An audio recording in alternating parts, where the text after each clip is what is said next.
Hello everyone, welcome back to my YouTube video. In this video हम बात करेंगे electricity के बारे में। आज हम तीसरा वीडियो लेक्चर लेके आए हैं। फर्स्ट वीडियो लेक्चर में हमने कार्बन एंड कंपाउंड का फर्स्ट टर्म लेके आए थे और कार्बन कंपाउंड का सेकंड पार्ट लेके आ गए थे और कार्बन कंपाउंड हमारा क्लियर हो गया था। अब हम नया वीडियो लेक्चर लेके आए हैं। इस वीडियो सीरीज़ में हम बात करेंगे इलेक्ट्रिसिटी के बारे में। ये हम थोड़ा छोटे छोटे वीडियो बनाएंगे, 4-5 वीडियो में आपका कवर अप करा दूंगा, क्योंकि ज़्यादा लेंथी वीडियो बनता है तो बच्चे उतना ध्यान नहीं देते हैं। तो इस मोमेंट पे हम अपने नया टॉपिक पे ध्यान देते हैं। हमारी टॉपिक है electricity. Without the time spend किए हम नया टॉपिक पे आते हैं। हमारी टॉपिक है इलेक्ट्रिसिटी। अब हम समझते हैं ये इलेक्ट्रिसिटी होता क्या है। इलेक्ट्रिसिटी का मतलब होता है to study of electric charge. Electric charge की स्टडी करना ही, इलेक्ट्रिक चार्ज का स्टडी करना ही इलेक्ट्रिसिटी कहा जाता है। क्या मतलब इलेक्ट्रिसिटी का? To study of electric charge. Electric charge की स्टडी करने को ही हम इलेक्ट्रिसिटी कहते हैं। अब समझते हैं ये चार्ज क्या है। अब ये चार्ज का जो एक डेफिनेशन है वो मैं आपको बता दूं, लेकिन डेफिनेशन अभी आपके 10th में नहीं पूछा जाएगा, ये आपके क्लास 12 में पूछा जाएगा। वैसे मैं आपको डेफिनेशन बता देता हूँ। तो charge is the intrinsic property of element which give rise to force exerted between on them. तो कहने का मतलब है कि चार्ज हमारी वो होती है, ये हमारी दो प्रकार की चार्ज होती है। एक होता है हमारा पॉजिटिव चार्ज और एक होता है हमारा नेगेटिव चार्ज। पॉजिटिव चार्ज को हम कहते हैं प्रोटॉन और नेगेटिव चार्ज को हम कहते हैं इलेक्ट्रॉन। पॉजिटिव चार्ज को प्रोटॉन कहा जाता है और नेगेटिव चार्ज को हम इलेक्ट्रॉन कहते हैं।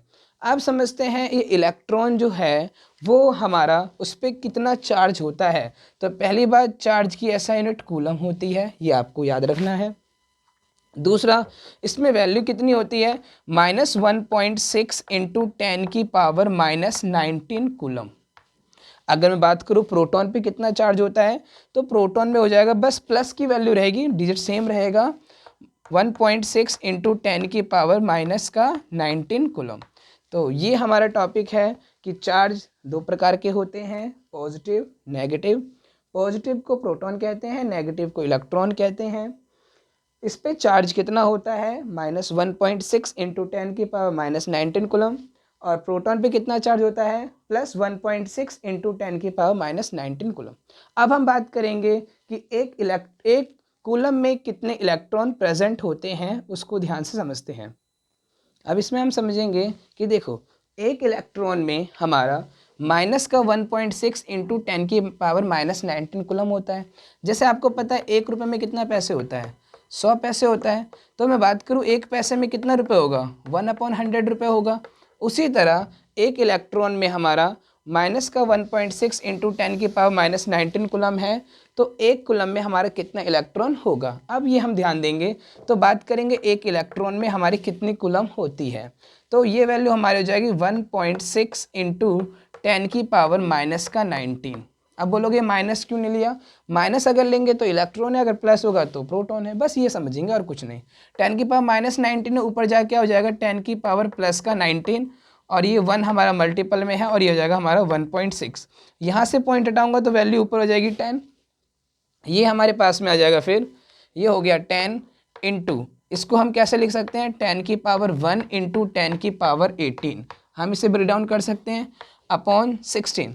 और 10 और 10 कितना होता है? 100 इंटू 10⁻18 अपॉन 16। यहाँ तक क्लियर है? फिर 16 को 100 से डिवाइड करेंगे तो हमारे पास आ जाएगा 6.25 इंटू 10⁻18। तो एक कूलम में कितने इलेक्ट्रॉन होते हैं? 6.25 इंटू 10⁻18 इलेक्ट्रॉन पाया जाता है। यहाँ तक समझ में आ गया? Pause the video to note it down. Charge हो गया था। अब चार्ज होने के बाद हमारी स्टडी था इलेक्ट्रिक चार्ज का, इलेक्ट्रिक चार्ज की स्टडी थी। तो हमने चार्ज में पढ़ लिया, चार्ज दो प्रकार के होते हैं, एक कूलम में कितने इलेक्ट्रॉन होता है, एक इलेक्ट्रॉन में कितना कूलम होता है, ये हमने पढ़ लिया। अब हम बात करेंगे इलेक्ट्रिसिटी कितने प्रकार की होती है। ये इलेक्ट्रिसिटी हमारी फर्दर दो प्रकार की होती है। इलेक्ट्रिसिटी हमारी फर्दर दो प्रकार की होती है। पहला होता है हमारा स्टैटिक्स स्टैटिक्स, दूसरा हमारा होता है करंट। पहला होता है स्टैटिक इलेक्ट्रिसिटी, दूसरा होता है करंट इलेक्ट्रिसिटी। स्टैटिक इलेक्ट्रिसिटी कब होता है? जब हम चार्ज की स्टडी रेस्ट में करते हैं। जब हम चार्ज की स्टडी रेस्ट में करते हैं वो हमारा स्टैटिक इलेक्ट्रिसिटी होता है। जब हम चार्ज की स्टडी मोशन में करते हैं, गतिशील अवस्था में करते हैं, वो होता है हमारा करंट इलेक्ट्रिसिटी। अब ये होता क्या है इसे और समझ लेते हैं। स्टैटिक में बस चार्ज की स्टडी रेस्ट में होना है। जैसे मान लिया जाए हमारी दोनों हाथ है, वो दोनों हाथ को आपस में रब करेंगे तो ये हीट हो जाता है। दूसरा कि मान लेते हैं कि कोई पेन है, कागज़ का टुकड़ा लेते हैं तो वो चिपकता नहीं, जब उसे हम बालों में रब करते हैं तो कागज़ का टुकड़ा जो होता है वो उस पर स्टैक कर जाता है, चिपक जाता है, तो वो क्या हो जाता है हमारा स्टैटिक्स, क्योंकि चार्ज तो इसमें आया नहीं।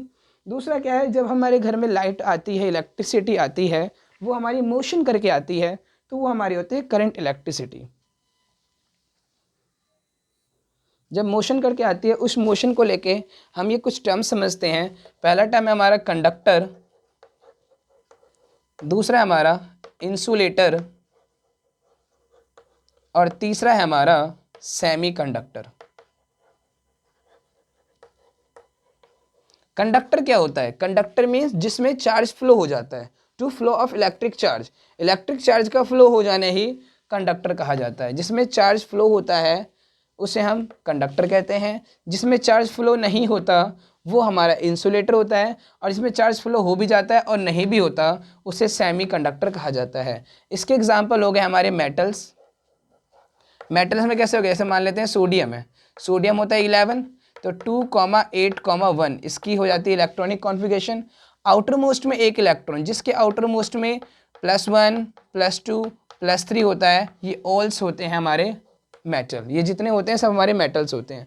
और जैसे मान लेते हैं इंसुलेटर, इंसुलेटर आपके जितने होते हैं गैसेस होते हैं। जैसे ऑक्सीजन हो गया हमारा गैसेस के फॉर्म में। देखते हैं ऑक्सीजन कितना होता है हमारा, 8 होता है। Electronic configuration 2,6। इसे 2 इलेक्ट्रॉन की रिक्वायरमेंट है। जिसमें इलेक्ट्रॉन की रिक्वायरमेंट होती है वो हमारी इंसुलेटर होती है। जिसमें इलेक्ट्रॉन डोनेट होता है वो हमारा आपका कंडक्टर होता है। अब सेमीकंडक्टर का इसमें याद रखना ऑल नॉन मेटल्स हो जाएंगे, लेकिन साथ में नॉन मेटल्स तो हो जाएंगे, लेकिन ग्रेफाइट जो होता है वो कार्बन का पार्ट्स था, जो आपने पहले वीडियो लेक्चर में देखा था। तो ग्रेफाइट आपकी इलेक्ट्रिसिटी कंडक्ट करता है लेकिन डायमंड नहीं करता। तो all non metal except graphite. यहाँ तक क्लियर है? सेमीकंडक्टर के एग्जाम्पल याद रखना सिलिकॉन और जर्मेनियम। यहाँ तक समझ में आया? अब आने वाली आगे जो वीडियो लेक्चर आऊँगा उसमें हम इलेक्ट्रिक पोटेंशियल, आपका इलेक्ट्रिसिटी क्या होता है, ओम्स लॉ क्या होता है, रजिस्टिविटी, रेजिस्टेंस, और जो फर्दर आपके टॉपिक बचे हैं वो अगली वीडियो लेक्चर में बताया जाएगा। तो वीडियो कैसा लगा आप ज़रूर कमेंट में बताना। Thanks to watch my video. Thank you.